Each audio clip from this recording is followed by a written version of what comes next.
Hi, I'm Dan at TechProtege, and today I'd like to introduce you, or reintroduce you, to my student Jared. Jared is now 13 years old, and he'd like to share with you some of his recent achievements. Jared. Hi, I'm Jared, and I'm 13. I've been studying at TechProtege since I was 6, and yesterday I just graduated from 8th grade. Other 8th graders I know are taking Algebra 1 or Geometry, but recently I took the AP Calculus exam, which is usually taken by 12th graders or high school seniors. So I'm about 4 years ahead.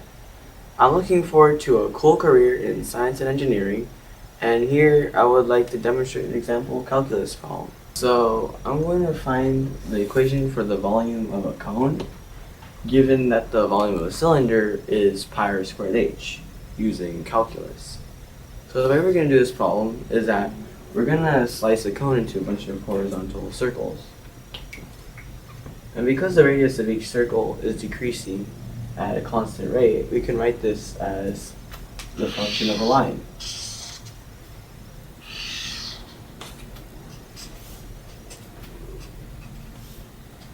Since slope is just change in y over change in x, change in y is negative h, since it goes from 0 to h, and change in x is from 0 to r. So slope will be negative h over r. And the y-intercept would just be h, since the height at which the area of a circle is 0 is ih. So the equation of the line would be y equals negative hx over r plus h. And since we want the radius as a function of y instead of x, we're going to find the inverse of this function. So we're going to solve for x. So I subtract h on both sides, and then I multiply both sides by negative r over h. So we get negative r over h times the quantity y minus h is equal to x. So when we substitute, we get x is equal to r minus ry over h.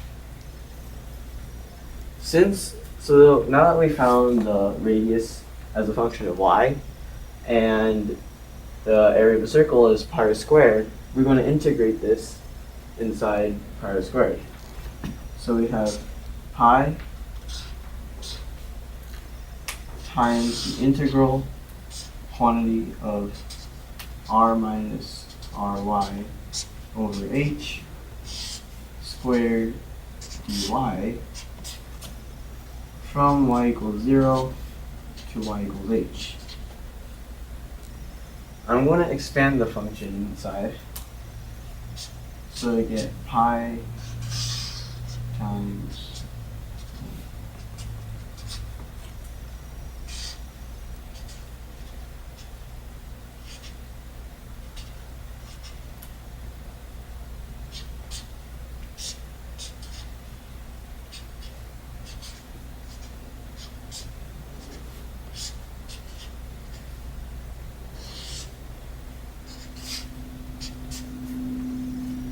and then I integrate.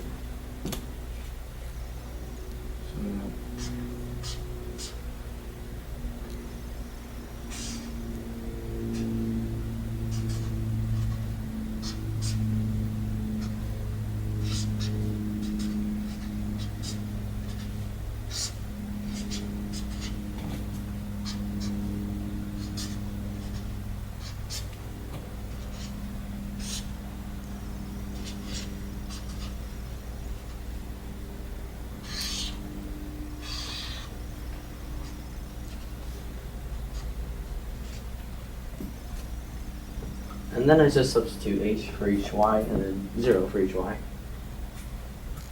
And then subtract. So we have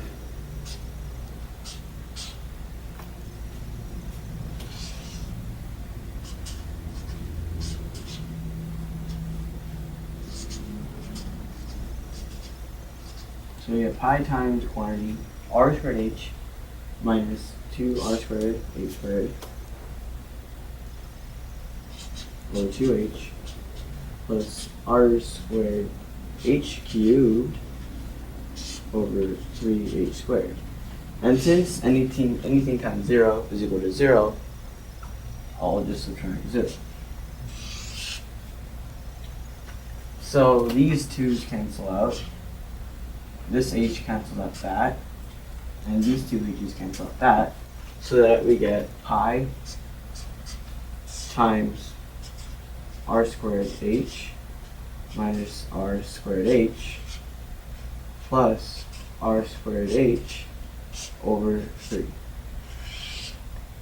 So these two cancel out, and when we multiply pi by r squared h over 3, we get pi times pi r squared h over 3, which is the equation for the volume of a cone.